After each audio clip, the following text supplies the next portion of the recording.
It is distasteful to some extent. You are kind of making a mockery out of it. But if I was the family or the victim's family, I would take this to the DA and say, hey, are these words against penal interests? Is she making a statement against her own penal interest? Is she confessing here that maybe she did kill him? Because I don't know. She seems to be making a joke out of it, not outlandishly saying, no, this is not what I did.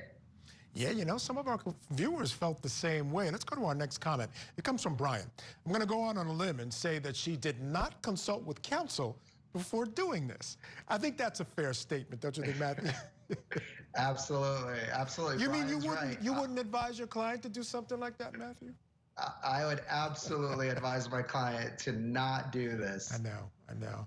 It's incredible. And it kind of goes back to what you were saying. This is something that could lead to the family deciding to say, hey, take a look at this. Should we relook at this case? Should we reinvestigate? I mean, all these things are possible while you're just out there giggling on TikTok. It doesn't make any sense.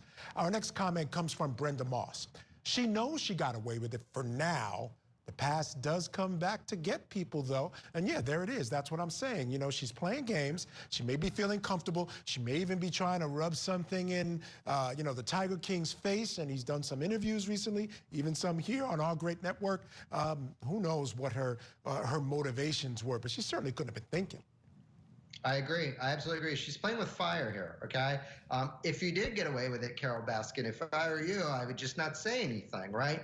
Because ultimately, these are words against penal interest. There is in the evidentiary code that we allow for this kind of thing to come in, and it's a hearsay exception. So if you agree, if you admit, if you do not deny the fact that you committed this crime, yeah, that could work against you.